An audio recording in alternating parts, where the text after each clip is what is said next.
Olá, pessoal. Seja bem-vindo, colega dermatologista, colegas médicos, colegas residentes também, sejam todos bem-vindos. Vocês estão no Dermacirurgia, o podcast que vai falar de cirurgia dermatológica. Este vai ser um novo canal que vai levar a vocês toda a informação de qualidade, de formação, de aprimoramento na cirurgia dermatológica. Fiquem conosco, a gente tem muito ainda a apresentar para vocês. Olá, pessoal, estamos aqui com mais um podcast do Dermacirurgia Cast e hoje um tema extremamente importante, é como montar um consultório, as normas que a gente utiliza para que nós montemos um consultório e não tenhamos nenhum tipo de problema com os órgãos reguladores. E olha que são muitos órgãos reguladores nessa questão dos consultórios na área de saúde. Na área de dermatologia, que tem procedimentos, também é muito complexo. Então a gente trouxe aqui para um bate-papo e a gente esclarecer muitos pontos das normas reguladoras, dois experts nas áreas que a gente precisa conhecer. Trouxe o contador Leonardo Lopes, de um escritório de contabilidade daqui de João Pessoa, da Contabilize, tem uma expertise muito grande, já tem mais de 15 anos já na área, né? Mais de 15 anos na área. Ele tem uma expertise muito grande, porque ele trata com muitos profissionais de saúde também. E trouxe uma arquiteta renomadíssima na Paraíba, mestre em arquitetura, a doutora Camila Furtado, que vem aqui te esclarecer pontos importantíssimos no projeto arquitetônico dos consultórios. Aqui não é para a gente, obviamente, estabelecer parâmetros finais, mas é para a gente dar um início, tá? Abrir a mente de vocês para que a gente conduza desde o começo até o final de forma muito correta. Lógico que vocês vão precisar de pessoas na cidade de vocês, tanto contadores quanto arquitetos, que possam fazer o projeto se tornar realidade, tá bom? E então vamos aqui começar colocando para vocês, então, quando a gente vai montar um consultório, a gente faz algumas perguntas para a gente, né? Onde eu vou montar meu consultório?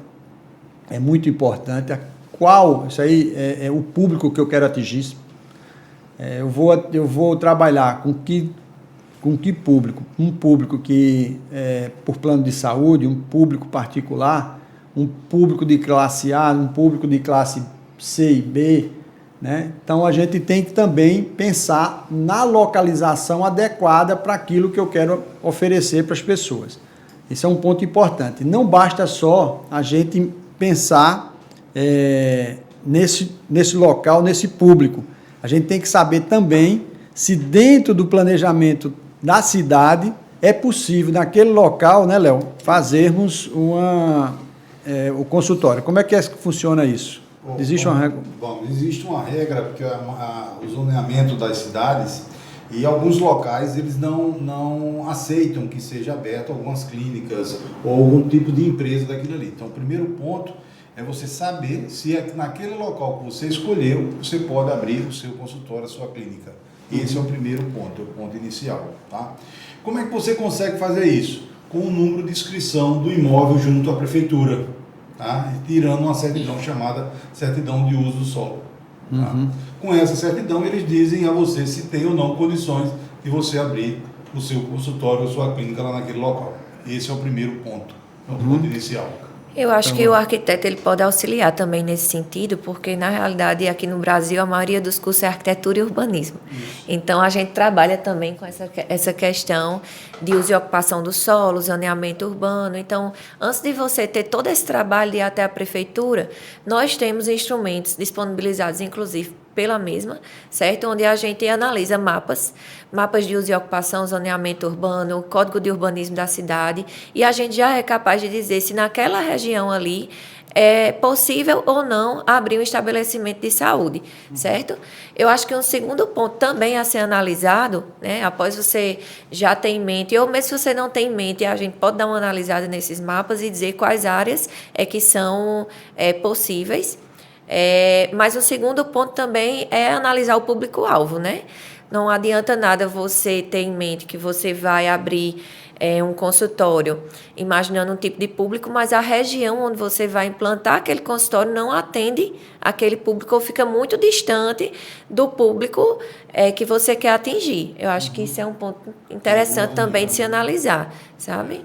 Então, acho que você trabalha com isso também, né, Camila? Por exemplo, de você adequar a realidade ao público que ele quer atingir, né? Por exemplo, um projeto extremamente suntuoso numa área que não corresponde do ponto de vista financeiro aquilo, ele vai ter certos problemas, né? Se você coloca algo muito suntuoso, as pessoas até se afastam. Exatamente. Pensando que há Acontece das duas formas, né? Uhum. Eu acho que é interessante você ter ali ao seu lado profissionais que têm um bom senso de lhe orientar da melhor forma, tá? Então, realmente, isso acontece mesmo. É interessante, antes de qualquer coisa, você imaginar qual é o público que você quer atingir, certo? Como é que você pensa em trabalhar com esse público. E aí, para você montar uma clínica, de fato, a gente tem todas as questões técnicas, mas tem também outras questões relacionadas a marketing, enfim, de fato, ao ambiente como um todo, né? Então, análise de mercado, né? Se aquele mercado é compatível com o que ele está desejando. Inclusive, um dos pontos principais disso aí é a quantidade de público que você vai atingir, se aquela área tem estacionamento suficiente, que você está dando suficiente, porque a prefeitura pode ou não também fazer isso, né? Recusar que você abrir uma clínica muito grande e que aquele local você não consegue abranger, que não tem estacionamento para aquele pessoal todo. Então, eles vão indeferir aquilo ali. A própria CEMOB, ela já orienta para cada tipo de estabelecimento, seja uma clínica, uma biblioteca, um supermercado, qual é a quantidade de vagas por metro quadrado que deve ter, certo? Então, esse também é um profissional de arquitetura que vai conseguir lhe auxiliar nesse sentido. Mas a gente pensa além, né? A gente pensa no sentido de oferecer um conforto para o teu paciente, tá? Então, independente do público também que vai se atingir, você tem que pensar como é que você vai receber essa demanda. Todo mundo imagina que vai abrir um consultório e você quer ter muito paciente, né? Então, você precisa oferecer conforto para esse paciente. Então, de repente, pensar num local também que tem aquelas vagas privativas, mas que no entorno ofereça um certo conforto de estacionamento. Ou então, se você vai abrir, como a gente até comentou um pouco, de repente você vai abrir num shopping, numa clínica ou num empresarial, e aí vê se esse edifício ele já presta esse tipo de serviço para o seu paciente, porque aí você já fica mais confortável que vai estar oferecendo esse conforto aí. Joia. Léo, a gente está vendo aí que tem alguns documentos importantíssimos para dar início a esse processo de abertura de um consultório ou clínica, né? Aí vem o alvará de localização, entrada na vigilância sanitária, o SEI, vou explicar o que é o SEI aí, a inscrição como autônomo no ISS, né? Se você vai trabalhar como autônomo, o CNPJ, mesmo assim você tem acho que você tem que notificar o ISS como é que está a sua situação, né?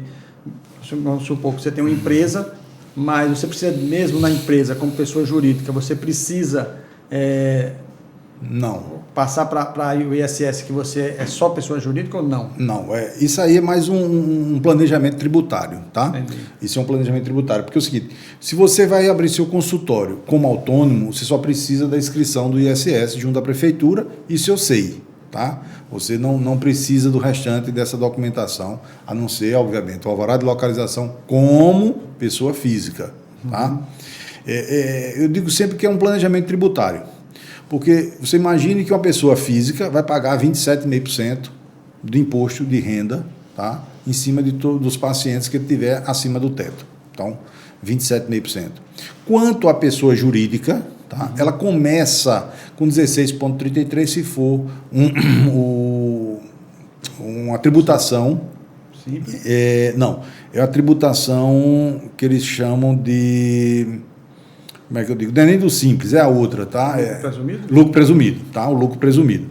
Ele começa com isso aí. Se for do simples, vai depender também, isso eu digo sempre, é um planejamento tributário.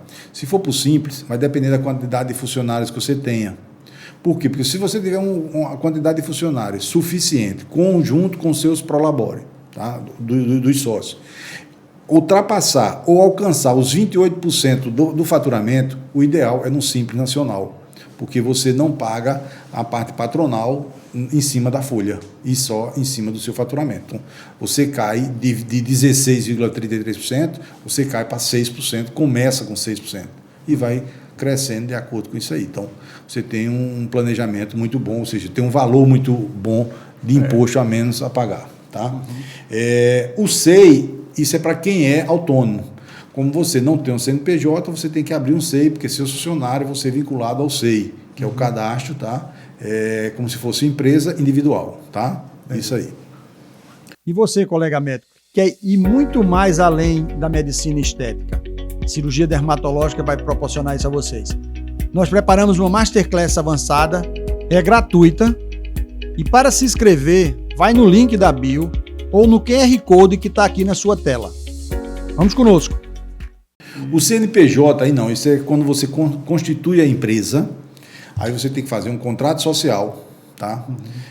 Nesse contrato social vai ser dada entrada na junta comercial, que hoje já tem tudo pelo Redicim, é unificado. Então, quando sai todas as inscrições ao mesmo tempo, tá? Sai prefeitura, sai junta comercial e Receita Federal, tá? Sai todos isso aí. Depois disso aí, que sai o alvará, tá? Você parte para o CNES, tá? E passa para as vigilâncias, tá? Que aí é quando a gente precisa muito do arquiteto, totalmente do arquiteto, tá? Porque depende totalmente dele para fazer isso aí. Tá certo? Porque um dos documentos apreciados pela Vigilância Sanitária é o croquis de... Projeto arquitetônico. É o projeto arquitetônico. Eu vou falar assim, um pouquinho sobre como funciona essa questão, porque existe o projeto arquitetônico que a gente desenvolve para o cliente e existe o projeto para a vigilância sanitária. O projeto executivo arquitetônico, ele não é o mesmo que vai para a vigilância sanitária, certo? Porque o que a vigilância sanitária exige são pontos diferentes, que eu vou elucidar aqui. Então, por exemplo, você me contrata para fazer o projeto da sua clínica. A gente vai ter algumas conversas. O projeto ele é dividido em etapas. Então, inicialmente, eu vou aplicar um briefing, que é tipo um questionário para entender várias questões. O que você precisa, quais são suas necessidades, qual é o seu estilo, porque isso também faz parte do projeto, né? Então, a gente vai unir ali a parte estética com a parte funcional e a parte da legislação também, certo? Mas aí a gente vai desenvolver o estudo preliminar daquele projeto, vai ter uma primeira reunião, vou te apresentar como é que ficou essa planta e, posteriormente, a gente vai passando para projeto legal, que é, de fato, o projeto que eu vou submeter, de repente, numa prefeitura, se tua clínica for no empresarial, eu tenho que submeter também no empresarial. Enfim, aí quando a gente parte para a questão de vigilância sanitária, eu preciso de outros pontos, porque aí eu vou precisar, por exemplo, de planta de fluxos, certo? Eu vou precisar de uma planta de fluxos, eu vou precisar de uma planta de zoneamento, indicando quais são a área social daquela clínica, até onde o paciente vai, qual é a área que é restrita a funcionários, qual é a área, por exemplo, que a gente vai ter a parte de procedimentos, que aí é uma área muito mais restrita, tá entendendo? Então, e se ela ficar dentro de um shopping, de um empresarial, eu preciso também indicar o projeto daquele empresarial e onde é que está localizada a tua clínica, certo? Então, é uma série de questões que difere um projeto arquitetônico de um projeto que vai para a vigilância sanitária. Lá dentro do escritório, a gente já consegue desenvolver tudo, certo? Porque o ideal, de fato, é que o teu arquiteto, o arquiteto que você vai procurar para fazer o teu projeto, ele já tem experiência com clínicas, hospitais, enfim, consultórios médicos, certo? Porque não é todo profissional que trabalha com isso. Então, de fato, porque senão você vai ter que procurar um arquiteto para desenvolver o projeto, outro arquiteto para adequar aquele projeto às questões técnicas da vigilância, enfim, bombeiro e tudo mais, e outro profissional, um engenheiro para desenvolver projetos complementares, outro engenheiro que vai acompanhar aquela obra, tá entendendo? Então a coisa se perde ali no meio do caminho e fica muito complexo, porque você vai ter que estar gerenciando todos esses profissionais. Até um salto disso aí, um ressalto desse negócio, é que, por experiência que a gente tem lá no escritório, quando o cliente já traz o arquiteto dele, que colocou, gostou dos projetos, mas muitas das vezes esses projetos não são aprovados pela prefeitura. Então, são devolvidos para fazer a readequação, tirar torneira, local, mudar. Tem várias coisas que eles era isso que eu ia falar. Eu já vi situação muitos. São muito problemáticos. E no momento da aprovação da legislação, mas tem um erro aí. É até um ponto importante a se falar. Porque, assim, quando eu vou dar entrada na vigilância sanitária, a Anvisa, enfim, o órgão de cada cidade, né, competente, eu posso desenvolver o meu projeto ainda a nível de projeto legal, certo? De vigilância sanitária, ou seja, eu não executei nada ainda. Eu pego o projeto e eu submeto na vigilância ainda em forma de projeto. Tem lá, eu consigo marcar se eu vou submeter aquilo. É projeto ou já é uma edificação pronta. Então, eu sempre procuro submeter os meus projetos ainda enquanto projeto. Porque aí, se tiver qualquer ajuste, eu ajusto ainda no projeto, evitando assim que o meu cliente ele tenha gastos desnecessários ou que, na verdade, esses gastos eles se elevam demais, né? Quando a gente, de fato, executa uma coisa e precisa depois fazer uma modificação. Tá entendendo?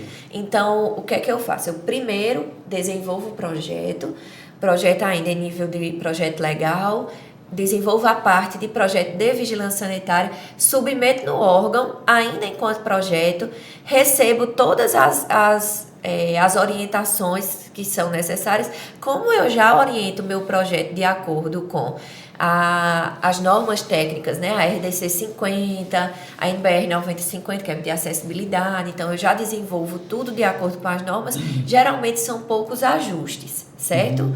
Mas quando a gente submete ainda enquanto projeto, fica tudo mais tranquilo, porque de fato, quando eu vou para a última etapa, que é desenvolver o meu projeto executivo, que são uma série de detalhamentos técnicos, que são muito mais complexos, eu já tenho o meu projeto aprovado lá na Anvisa, e quando o meu cliente, ele de fato vai ter o alvará lá de funcionamento, as licenças sanitárias, ele já está com tudo certinho e aí evita surpresa. Entendi. Isso é muito importante para que a gente não tenha adiante, né, ter situações como essa, de ter que quebrar, ter que refazer alguma coisa, né, porque não fez então, dentro das normas. O ideal é se antecipar e ainda submeter, não deixar para o final, sabe? E o QINES, Léo? Aliás, tem que aprovação do Corpo de Bombeiros também, né? Todas as tem que ter, dependendo do ambiente também, né? Porque tem ambiente que, por exemplo, salas dentro de ambiente de shopping, dentro de ambiente que já é uma clínica, por exemplo, tem minha clínica e tem uma sala que aluga. Mas, vamos lá. Mesmo assim, é tirado, porque você pega, vamos dizer que você vai abrir sua consultório, sua clínica, dentro de um shopping ou dentro de um empresarial. Obrigatoriamente, o empresarial tem que ter o bombeiro. As salas vão ser um anexo daquele bombeiro. A gente precisa pegar o certificado do prédio, de todo empresarial, e levar para aquela sala, porque ele vai dar para aquela sala. Você anexa junto, você agrega entendeu? aquilo junto. Porque, às vezes, pode ter naquela sala alguns produtos que o bombeiro exija mais um extintor, mais alguma coisa lá dentro. Geralmente, não. Principalmente clínicas. Mas quando tem outros ramos de atividade, sim. É importante também falar que, às vezes, o cliente ele não tem noção da dimensão de um projeto, certo? Então, a gente tem um projeto arquitetônico, a gente tem um projeto de vigilância sanitária e a gente tem um projeto de corpo de bombeiros. Se você vai abrir uma clínica de rua, certo? Você precisa desenvolver um projeto para autorização no corpo de bombeiros e submeter também no órgão, tá entendendo? Então, também... O ideal é que seja submetido ainda enquanto projeto. O projeto, na realidade, ele é um instrumento de planejamento, seja para execução, seja para retirada de licenças, certo? Então, o ideal é que o cliente ele entenda que ele deve usar esse projeto da melhor maneira possível, que é se antecipando a tudo e já conseguindo essas licenças o quanto antes, certo? Então, a gente também desenvolve esse projeto do Corpo de Bombeiros baseado no projeto arquitetônico. Então, como ele falou, tem o dimensionamento dos espaços, tem a localização de repente de hidrante, de extintor de incêndio, enfim, tem uma série de questões que são exigidas que a gente determina em projeto, dimensiona em projeto. Tem um memorial descritivo, certo?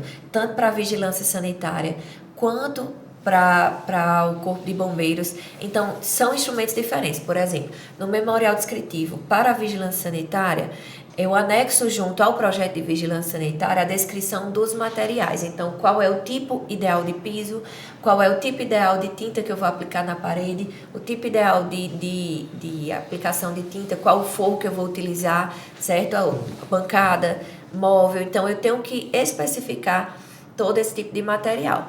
Já no Corpo de Bombeiros, eu também faço a especificação de alguns materiais, porque aí tem que ver essa questão que ele falou, certo? De o que é inflamável, o que é que não é inflamável. Mas eu também tenho que especificar o tipo de extintores, a quantidade, o tamanho, certo? Então, por isso que eu falei que são projetos diferentes. Isso também está dentro da responsabilidade do projeto arquitetônico. Não necessariamente, é isso que eu falei. Tem arquiteto que ele desenvolve apenas o projeto arquitetônico, que aí vamos dizer que é mais a divisão do espaço, layout, as questões estéticas, como é que vai ficar o design dos móveis, a localização e tudo mais. Tem arquiteto que ele, de fato, ele não trabalha com esse outro tipo de projeto, certo? Então, por isso que eu falei, é bom você procurar um profissional que ele já tenha experiência. Aí é normal, enquanto como você, como médico, você se especializou numa área, dermatologia, não é verdade? Então, os arquitetos, eles também têm seus nichos, suas áreas, as áreas que eles trabalham, certo? Então, tem arquiteto que trabalha mais com a parte residencial multifamiliar, ou então a parte mais comercial, ou então residência, casa e condomínio, apartamento. Então, o ideal é você procurar, de fato, um arquiteto que tem experiência com clínicas, hospitais, que aí vai poder te auxiliar da melhor forma possível. E aí, de fato, ele vai desenvolver o projeto arquitetônico, o projeto para a vigilância sanitária, o projeto para Corpo de Bombeiro. Joia. E o registro do CNES? O registro do CNES é simples, é um registro simples. Depois que você tiver com tudo já pronto, né? Com alvará de funcionamento, com tudo pronto, dependendo da pessoa jurídica. Então, você pega todos os documentos normais que é de praxe, que é o contrato, CNPJ, alvará e a sua carteira do conselho, tá? Leva para um órgão da prefeitura, tá? Secretaria de Saúde, e ela dá entrada pedindo o CNES, que quem libera esse CNES é o governo federal, que, por sinal, está demorando muito. Está demorando ainda? Tá. Um ponto importante para falar ali, que você botou ali, o contrato com a empresa para recolher o lixo infectante. Quando a gente desenvolve um projeto, certo? A gente também desenvolve, dentro desse conjunto de informações, desse conjunto de plantas técnicas, de memoriais que a gente faz, a planta indicando onde é que vai ter o lixo, certo? A capacidade desse lixeiro e o fluxo dele, né? O fluxo dele dentro da clínica e também quais são a localização desse lixo infectante, esse lixo não infectante, para onde é que vai esse resíduo líquido também, que às vezes é necessário, certo? E você tem que ter já um contrato com a empresa de recolhimento desse lixo e um memorial descritivo indicando tudo isso, a capacidade desses lixeiros, a localização de cada coisa, certo?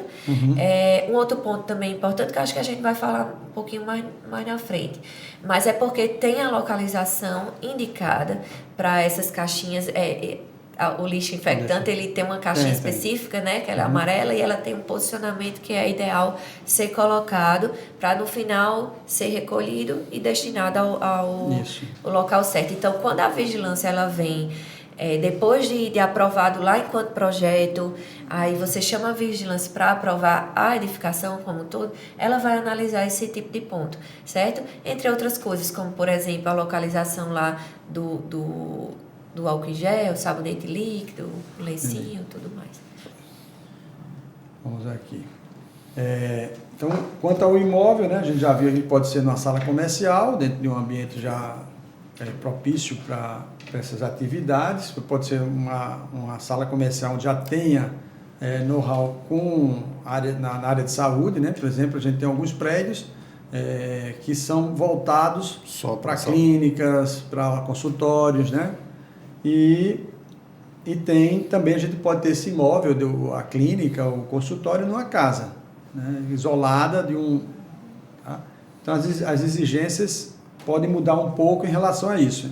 Uma sala comercial ou numa casa, né? Você já até falou antes dessa questão das exigências, que podem ser um pouco maior para casa, porque a casa, num ponto comercial, você às vezes tem o alvará do bombeiro já para todas as áreas, o recolhimento de lixo já está proposto, já tem a empresa que faz o recolhimento de lixo coletivo daqueles ambientes. É importante até falar, porque assim, você vai implantar sua clínica no empresarial. É importante você ver se ele tem estrutura para te atender no seguinte ponto. Você vai realizar procedimentos, certo? Esses procedimentos são minimamente invasivos ou são mais invasivos? Então, é importante você observar se, por exemplo, tem um elevador que comporta maca, certo? Se ele vai te dar assistência nesse sentido. Uhum. E aí também, se você implanta sua clínica numa casa, por exemplo, você vai ter que fazer uma reforma, porque aí o programa de necessidade de uma casa é completamente diferente do programa de necessidade de uma clínica.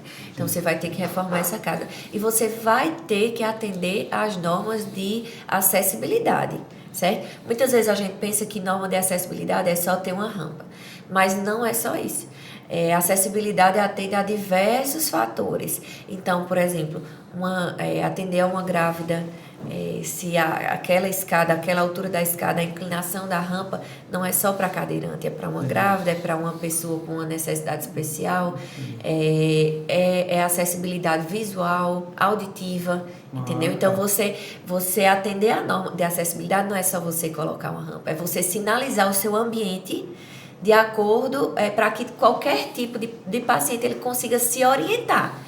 Um idoso, por exemplo, ele já tem ali algumas necessidades especiais, porque à medida que você vai envelhecendo, você vai, por exemplo, você vai tendo baixa visão, baixa audição, então você tem que sinalizar, seu ambiente tem que ser bem iluminado, para às vezes você tem até uma rampa, mas se você não ilumina muito bem esse ambiente, a pessoa não pode não perceber que ali é uma rampa, pode causar um acidente, entendeu? Então não é só acessibilidade com relação à locomoção, mas é a acessibilidade visual, auditiva. Então você tem que ter ali sinalizado nas placas de cada consultório, ser uma placa de tamanho bom, visualmente, né? Você consiga ter o contraste entre a fonte, a letra, de forma que ela seja legível. Tem uma série de questões aí que a gente vai atender. São pontos importantíssimos, né? E às vezes a gente passa batido nisso aí, e quando chega no momento da fiscalização, a pessoa pode apontar falhas dessa natureza, né? Aqui a gente colocou assim que eram as necessidades mínimas para um consultório, né, para um ambiente de dermatologia, seria a recepção, a sala de consulta, a sala de procedimento, um ambiente de esterilização, né, e os banheiros, aí eu tinha colocado banheiro feminino e masculino. Aí eu quero que você fale se é preciso ter banheiro masculino e feminino. Sim, em todas as situações é preciso. Na sala comercial, por exemplo, dentro da sala comercial precisa ter banheiro ou não. E a questão da copa. A questão a gente vai tocar em pontos aqui dentro, a gente vai já passar aqui, a gente toca mais adiante nesse ponto aí, certo? Aqui eu tenho algumas observações, como respeitar sempre a lei de acessibilidade e as vagas de estacionamento de acordo com a movimentação da clínica, né? Dependendo de quanto você tenha de médicos ou de outros profissionais dentro daquela clínica, você tem um fluxo de pacientes que vão rodar ali dentro. Você tem que atender fora, né, esse número de estacionamento adequado. É importante reforçar que os órgãos eles estabelecem quantidades mínimas obrigatórias, certo? Mas muitas vezes, por exemplo, aquela clínica não recebe só aquela quantidade mínima. Você vai ter um fluxo muito maior. Então é importante você pensar não só em atender às normas, mas também oferecer um conforto como um todo. A gente até tocou nesse ponto no início, né? Para o teu paciente. Então, vamos supor que ali a CEMOB, ela obrigatoriamente só precisa de 5 vagas de estacionamento para o tamanho da tua clínica, um exemplo. Mas aí você tem uma quantidade X de consultórios, então você tem que ter vaga para todos os médicos ou profissionais, fisioterapeutas, enfim, que vão estar atendendo ali. Você tem o pessoal da recepção e você tem os pacientes. Então é importante pensar no conforto também. E aí eu falo nessa questão de conforto, é o mesmo pensamento que eu uso, por exemplo, quando eu vou projetar uma recepção, certo? Então, quando eu vou projetar uma recepção, que eu vou pensar ali como é que eu vou oferecer a quantidade de lugares, né, de espera, eu penso isso em função da quantidade de consultórios e ambientes que eu vou ter ali dentro da clínica, certo? E o fluxo de pacientes na dermatologia é sempre maior, é um dos maiores que tem em medicina, né, das especialidades. A gente tem um fluxo muito grande. É diferente, por exemplo, de um endócrino, de um psiquiatra que atende poucas pessoas naquele turno, enquanto o dermato consegue atender mais gente. Então, e geralmente as pessoas não só vão os pacientes, mas seus acompanhantes, né? E isso tem que ser pesado também quando você vai dimensionar a quantidade de assentos para a recepção, né? Eu gosto sempre, assim, de pensar. Depende do tipo de clínica que você vai fazer, porque aí se você vai fazer uma clínica, digamos assim, mais popular, aí a gente bota um número bem maior de pacientes, de lugares de espera. Mas aí eu não gosto de fazer esse tipo de layout quando eu vou projetar uma clínica num padrão mais elevado. Porque aí nem fica visualmente muito interessante, nem fica tão confortável. Tem um ponto importante também, que depois a gente passou por uma pandemia, né? E aí... Ninguém quer aglomerar demais, ninguém quer estar muito num ambiente muito cheio de gente, mas as pessoas acabaram se reeducando mentalmente. Então, é importante a gente pensar também, por exemplo, de repente, de organizar com o pessoal de atendimento, as secretárias, alguma forma, ter um sistema, alguma forma de que não tenha tanta gente assim na espera. Mas, obviamente, muitas vezes, se você tem um consultório ali que tem 5 profissionais atendendo ao mesmo tempo, você considera um paciente mais um acompanhante, que muitas vezes vem com mais de um acompanhante, né? Você já tem ali um número grande de pessoas na espera. Então, você tem que oferecer conforto para todas essas pessoas. E aí, ainda nesse ambiente de recepção, é ideal que a gente pense num lugar confortável, arejado, a gente ofereça um suporte, um apoio para uma água, um café. Se a gente oferecer banheiro nesse ambiente, né, que ele seja à vista, seja próximo, porque assim, quando eu estou fazendo um projeto, eu gosto de dividir nesse ambiente mais social, que é quando o paciente ele fica ali livremente, né, circulando no ambiente, e tem um ambiente mais privativo, que é a parte dos consultórios. O ideal é que o banheiro ele fique ali no meio desses dois, certo? Para que o paciente ele esteja ali na recepção e ele se sinta à vontade para ir ao banheiro. E aí ter esse cantinho do café, um cantinho confortável. De repente você ter uma TV, hoje muita gente utiliza celular, então você oferece um Wi-Fi para deixar o seu paciente bem à vontade, uma música ambiente. Então, né, um lugar confortável de fato para que o seu paciente ele espere confortavelmente. A gente tem nessa sala, a gente tem a TV que a gente tinha na sala, e aproveitar e fazer esse mexendo a Dr. Play, né? A gente passou a utilizar uma TV personalizada, onde o corpo de médicos, de profissionais, se comunicam com seus pacientes naquele momento que ele está esperando, dizendo para eles o que desenvolve, né? Porque muitas das vezes as pessoas que vão procurar o médico, eles vão por aquele problema lá, por um problema específico, e não sabe do potencial todo daquele médico e da equipe dele. Exatamente. Então a gente tem naquele momento também, acho que é uma tendência agora sair daquelas TVs abertas para TVs personalizadas, onde você possa se comunicar ainda mais com o seu paciente no momento que ele está consumindo saúde, né? Isso. Vamos aqui adiante, a recepção não tem uma dimensão pré-definida, né? É um ponto importante também de falar.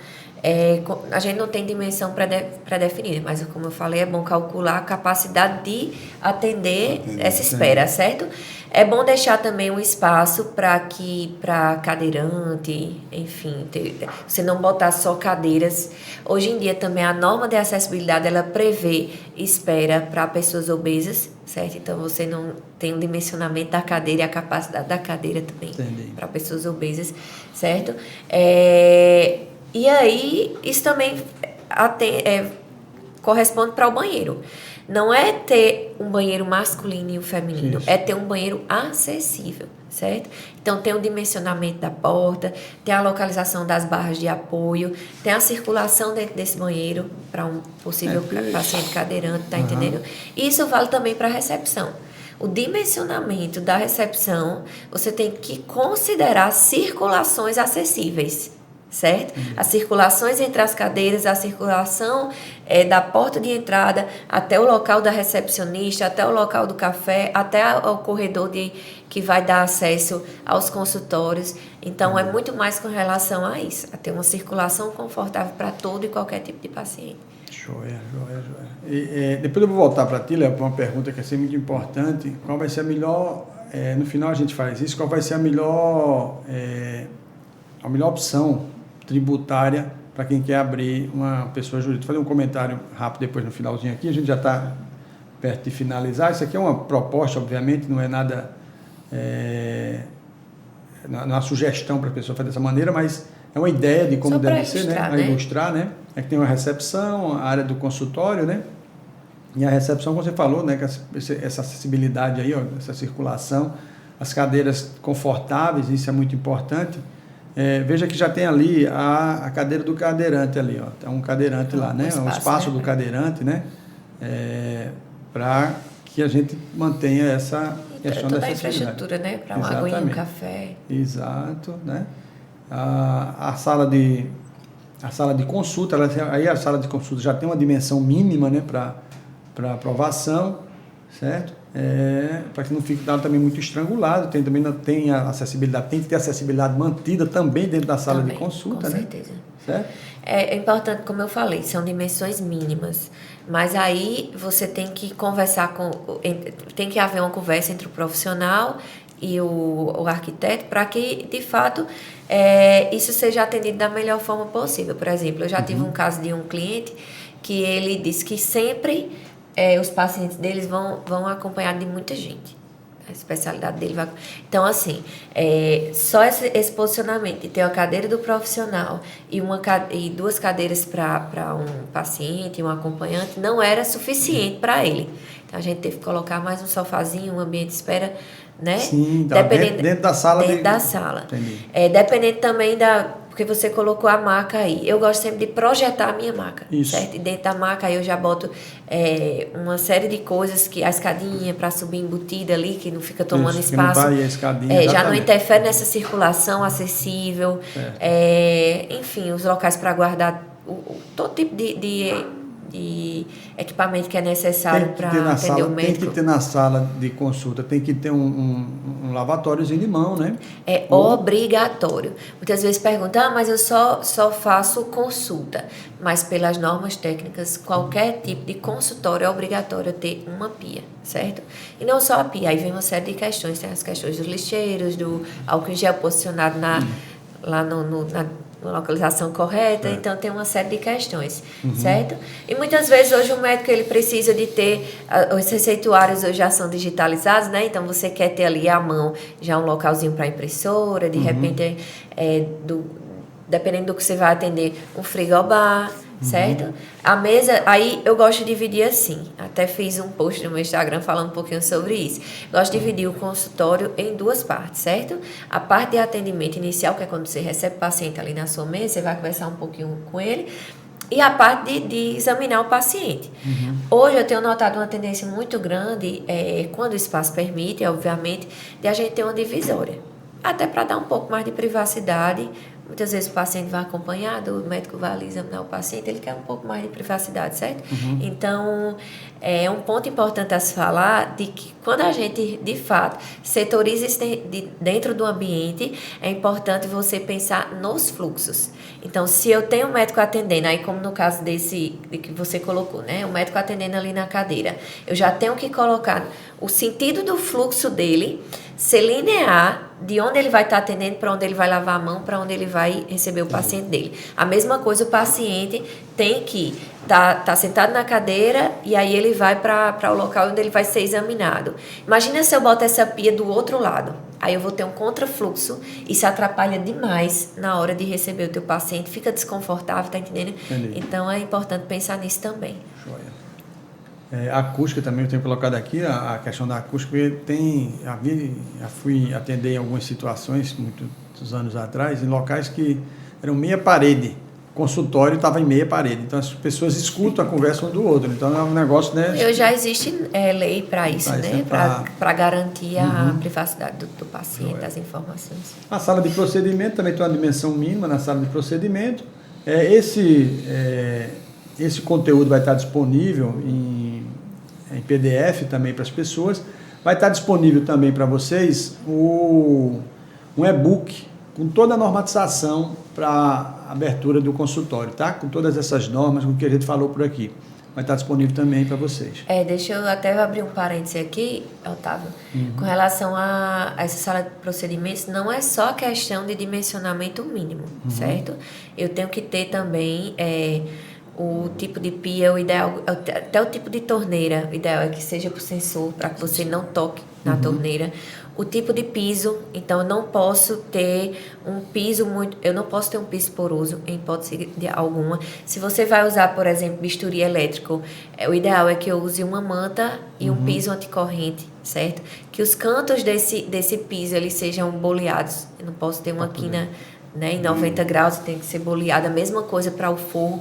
O tipo de revestimento nas paredes, então não pode ser um papel de parede, não pode ser uma tinta comum, tem que ser uma tinta específica para o ambiente hospitalar. O tipo de móvel, marcenaria, enfim, que tem que ter. O ideal é que esses móveis eles sejam de aço inox, tem um tipo de aço inox para esse tipo de ambiente. Então tem uma série de questões que deve ser atendida. E uma coisa que eu vejo também importante falar é a questão do posicionamento dos pontos de energia. Certo? Porque às vezes eles ficam mal posicionados e aí você vê um ambiente cheio de fio, de cabo no chão. E aí eu gosto sempre de posicionar. Hoje em dia também essas cadeiras elas já são elétricas, né? Então é importante você deixar o ponto para a cadeira, o ponto para todo esse equipamento que o bisturi, enfim, se tem um carrinho de parada, alguma coisa, você também deixar o ponto e de preferência deixar esses pontos no piso, para que o médico ele consiga circular ao redor do paciente de forma livre, certo? Pronto, nesses pacotes cirúrgicos a gente também vai detalhar isso, isso é só documentos, vai ter acesso, vocês vão ter acesso a isso no nosso PDF, tá? E o balde de lixo, é muito importante isso, que tenhamos na sala um balde de lixo para lixo infectante e um balde de lixo para lixo comum, né? É um material que tem sangue, vai para o lixo infectante. O pérfuro cortante tem que estar condicionado dentro da caixa adequada para pérfuro cortante, tá? E outro ponto muito importante que eu gosto de salientar, e a gente faz isso dentro da clínica, a responsabilidade do nosso ambiente é toda nossa, do médico. Não dá para terceirizar isso para ninguém. Então, os pérfuros cortantes, quando concluir o processo cirúrgico, todo o pérfuro cortante você tira, já coloca o que é pérfuro cortante dentro da caixa, condiciona adequadamente para que sua técnica de enfermagem já não pegue mais o material com pérfuro cortante, não tenha risco de acidente de trabalho, né? Então, essa responsabilidade passa a ser nossa também, porque, afinal de contas, né, Léo, qualquer procedimento sinistro que aconteça dentro desse ambiente, a responsabilidade trabalhista é do médico, dono da clínica. Responsável técnico da clínica, não tem nem dúvida disso. Aí, também mostrando aí como é que poderia ser a ideia, né, de uma sala de procedimento, e aí a sala de procedimento é a dimensão, ao lado um ambiente, é uma antessala de cirúrgica, né, que a gente atender a pessoa, ou também quando sair a gente prescrever algo para esse paciente, tá?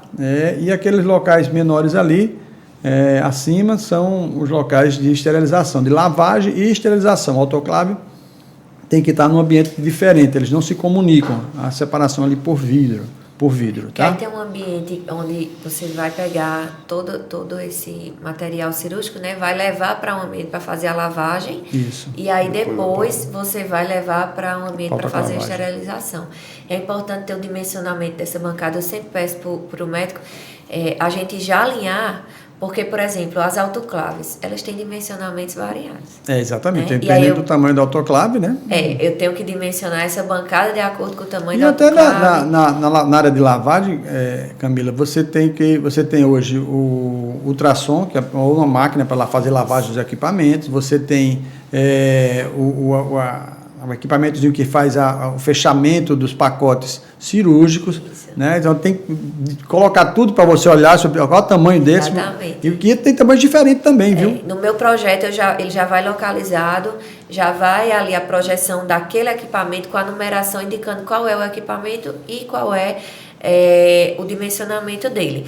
E aí é por isso que eu disse que tem que ter um fluxo, uma planta de fluxos para entender por onde é que vem esse material, a partir de qual momento ele vai estar ainda, vai passar por um ambiente para lavagem e depois para esterilização, porque eles não podem se contaminar, certo? É uma coisa importante também a se falar. O tipo de material utilizado nessas bancadas e nessas cubas. Então, muitas vezes a gente especifica uma cuba num aço específico, porque vocês profissionais utilizam um tipo de material, ácido e tudo, para fazer a lavagem desses instrumentos, não é verdade? E aí o cliente, né, da gente, no caso vocês, os médicos, às vezes, não, essa eu vou comprar uma aqui mais barata. E aí não compra a cuba de inox no aço específico para esse tipo de manuseio. E depois de um tempo ela já está toda manchada, desgaste, enfim. Então é importante, de fato, por isso que eu disse, tem que ser um profissional que entenda dessa parte de projetos de clínicas e hospitais, mas também o cliente, o médico, ele tem que ter a consciência que, de fato, o profissional está te indicando, não é pela questão do valor, mas sim por ser uma coisa que te atenda, certo? A qualidade daquele material, enfim. Joia. Aí são as exigências para uma sala de procedimentos de dermatologia, certo? Materiais de segurança, tem que ter oxigênio, uma buia máscara, laringoscópio, monitor cardíaco. Terá ou não monitor cardíaco, não é exigência, não tem uma exigência legal para todas as situações. Se a gente tiver sedação, eu vou ter que ter realmente um monitor cardíaco para esses pacientes. A monitorização é muito mais rigorosa. Nos casos da gente, que a gente é tipo 3, do grupo 3, vocês vão ver no material que vocês vão ter acesso, onde a gente se adequa, nos procedimentos cirúrgicos que a gente faz, qual é o grau de hierarquização desses procedimentos. Então, ele se adequa a um grupo 3. Dentro do grupo 3, quais as exigências legais dentro daquele ambiente, de segurança do paciente. Tá? A gente vai ter isso também disponível para vocês, é muito simples. E é necessário ter porque, apesar da gente, eu particularmente discordei na época que eu estava no Conselho de Medicina, na época que foi deliberar sobre essa situação das exigências de segurança do paciente na sala de cirurgia dermatológica. A gente tem vários trabalhos apontando a segurança da cirurgia dermatológica quando respeitadas a quantidade de anestésico local e respeitada somente a anestesia local, né? Não fazendo sedação. Então, a gente tem uma segurança muito grande, são muitos procedimentos, vários trabalhos demonstram isso. Então, a gente não precisava, por exemplo, ter um cardioversor dentro da sala de cirurgia. A possibilidade de um sinistro nessa situação é baixíssimo mesmo. Tá? Importante você falar também, você falou essa questão dos grupos, né? A gente está falando aqui uma conversa muito mais voltada para um ambiente, para uma clínica dermatológica. Mas aí é importante também a gente falar que para cada especialidade existe uma série de exigências e também, como você falou, a questão de do tipo de cirurgia, do tipo de procedimento que vai ser feito ali, a gente elencou aqui para uma sala de 9 metros quadrados, mas dependendo do tipo de sedação... E dependendo do que você vai fazer dentro do seu ambiente cirúrgico, você pode mencionar isso maior, né? Então, é um trabalho, na verdade, multidisciplinar, a aprovação dessa clínica, porque, primeiro, vai depender da classificação e do tipo de procedimento que, junto com o contador profissional, vai dizer que vai desenvolver ali. Aí, posteriormente, eu vou adequar esse ambiente de acordo com a classificação daquele tipo de procedimento que, de fato, ele vai desenvolver ali, tá entendendo? Então, é um conjunto de coisas. E isso varia para cada especialidade. A Copa, né? Não tenho muito o que dizer da Copa, não existe uma dimensão adequada, mas ele tem que ter também o que é racional, né? Dentro do ambiente para acomodar pessoas, né? O fluxo daquelas pessoas ali dentro, quantas pessoas vão usufruir daquele ambiente, né? E tem que ter os ambientes adequados, né? E tem que ter também o aparato adequado para acomodar determinadas ações dentro da Copa. Então, o frigobar, a pia, o micro-ondas, né? Se tiver... não é recomendável a gente ter fogão a gás dentro desses ambientes, né? Então, muito micro-ondas. Hoje em dia, eu particularmente desconheço ambientes dessa natureza que tenham gás para uma refeição rápida. Exatamente. Né? Agora, deixa eu falar uma coisa. Hoje, na questão de normas de vigilância, só a Copa não é mais suficiente. A gente precisa, como por exemplo, se tem pequenos procedimentos, a gente precisa ter um DML, um depósito para material de limpeza, com pia, porque essa sala ela vai precisar ser higienizada a cada procedimento, certo? E os consultórios também, no final do dia e tudo mais. Então, eu tenho que ter também um ambiente para... Não pode ser o mesmo da Copa, a não ser que tenha uma divisória, uma porta dividindo, fechando, certo? Mas eu preciso de um DML com pia para utilizar esse material de limpeza da clínica como um todo. Joia. E aqui era só a visão panorâmica, né, do ambiente. Aqui estava na história dos de dois banheiros, mas na verdade não é necessário, já foi colocado aqui, é necessário um banheiro que tenha acessibilidade, né? E o banheiro por que não precisa masculino e feminino? Porque ele é individual.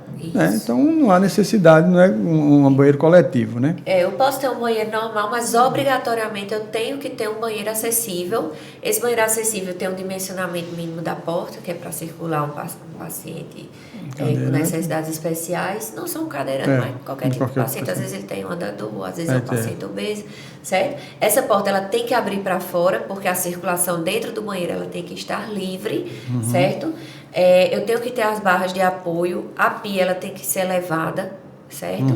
E a bacia sanitária também tem que ter um modelo específico para atender a esse tipo de ambiente, certo? Entendi. E você, colega médico, quer ir muito mais além da medicina estética? Cirurgia dermatológica vai proporcionar isso a vocês. Nós preparamos uma Masterclass avançada, é gratuita, e para se inscrever, vai no link da bio ou no QR Code que está aqui na sua tela. Vamos conosco. E aqui então são as referências que a gente utiliza. E eu queria deixar com o Léo para encerrar, só para ele falar para a gente, se fosse uma pergunta aí de alguém que dissesse: Léo, eu queria abrir meu consultório, qual é a tua opinião em relação à melhor forma tributária para mim? É uma pessoa jurídica, a pessoa física, e se na pessoa jurídica, qual a melhor maneira de tributar? Lucro presumido, simples ou lucro real? Primeiro a gente começa a planejar. Primeiro tem que fazer várias perguntas ao nosso cliente. Primeiro, qual a previsão do teu faturamento? Esse é o primeiro ponto, tá? Segundo ponto, qual a quantidade de funcionários que tu vai ter? Qual a previsão do teu prolabore? Tá? Para a gente poder montar e fazer um planejamento. Vamos lá. Como eu disse anteriormente, se você tiver um faturamento e que sua folha de pagamento, tá, chegue a 28% do teu faturamento, sem erro de dúvida, o ideal seria o Simples Nacional, a não ser que saísse da alíquota dele, ou seja, do valor do faturamento dele, que é de R$4.800.000, então, ano. Tá? Se não for isso, Simples Nacional. Se tiver, a minha empresa só vai ter um atendente, e o faturamento não é grande coisa, porque não tem muito faturamento. O meu faturamento, previsão, vamos dizer que seja de R$20.000, R$30.000 mês. Então, qual é o melhor? É o lucro presumido. Tá? Por que o lucro presumido? Porque ele se presume que você vai ter 16,33, não entra, ou seja, vai entrar normalmente as funcionárias, então não precisa você tirar, porque no Simples Nacional a alíquota começa com 17,5%, então já começa um pouco maior, então você já vai perder nisso aí. Se o teu faturamento for menor, lucro presumido, se for um pouco maior, e tua folha de pagamento consiga colocar no anexo 3, então é muito melhor. Se a folha de pagamento funcional for alta, vale mais o Simples. Vale mais o Simples, isso. Se a folha de pagamento não for tão alta e tiver um grande faturamento com o teu serviço, somente aí você é presumido. Melhor você é presumido. Isso. Uhum. Assim, a grosso modo, tá? Entendi. Tudo é um planejamento. Tudo é um planejamento. E o lucro real caberia em alguma situação para... Rapaz, eu digo sempre o seguinte, o lucro real é o seguinte, o lucro tem que estar, para você fazer o lucro real, que seja inferior a 32%. Tá? Se o lucro for inferior a 32%, aí então vale a pena para o lucro real. Por quê? Porque o lucro presumido, ele se presume que você tenha 32% de lucro. Entendi. Então, se o lucro da tua empresa for inferior a isso aí, tá? Então é melhor. Com algumas particularidades, porque o lucro real você tem que ter uma contabilidade complexa, tá? Tudo tem que ser extremamente comprovado, não pode ser somente um livro caixa, por exemplo, como num Simples Nacional, tá? Que o ideal é se fazer a contabilidade total das empresas, que hoje poucos fazem, mas era o ideal, porque você sabe quanto é que você realmente está ganhando, quanto é que você está gastando, você tem condições de fazer um balanço, uma DRE disso aí, para poder saber realmente quanto é que você ganha. E mais um ponto que deve gerar dúvida para o pessoal é a questão do MEI. O médico não tem como fazer o MEI. Não, médico não pode ser do MEI. Hoje são pouquíssimos assim, profissionais superiores que estejam no MEI. Não tem nenhum. Todos, sem exceção, não podem entrar no MEI. Nenhum pode entrar no MEI. Tá? Entendi. O MEI é muito bom. Mas para uma empresa que fature 6.750 mês. Uhum. É um faturamento muito pequeno, realmente é bom, mas isso Entendi. é mais para autônomos como soldador, eletricista, encanador, desse tipo. Tá, joia. Então, pessoal, é isso aí. A gente colocou aí para vocês as normas, as orientações para que a gente consiga abrir um consultório, abrir uma clínica de maneira adequada. Todas essas informações, mais uma vez, vai estar disponível para vocês em PDF, em e-book também. A gente tem as normas vão estar todas disponíveis para vocês. Um texto, acho que tem 5 ou 6 folhas aí no e-book. Está bem legal para vocês, tá certo? Se inscreve no nosso YouTube, inscreve no nosso canal, Derma Cirurgia Cast. A gente vai ter ainda muito o que colocar aí dentro, a gente vai ter muito o que conversar. Esse não é um projeto, esse é um programa de capacitação em cirurgia dermatológica. Não é nenhum curso, é um programa de capacitação. Fazer a diferença é fazer bem feito. Quando você faz bem feito, quando você age bem feito na sua profissão, sobretudo quando você vai agir em pacientes com oncologia, em pacientes com câncer de pele, você pode fazer uma diferença muito grande para ele e para a família dele. Então, o sentido do médico é atingir e modificar pessoas para o bem. Então, a gente vai aqui nesse programa capacitá-los com essa finalidade, colocá-los na melhor performance possível para fazer o melhor atendimento em todos os rincões desse país. Um grande abraço.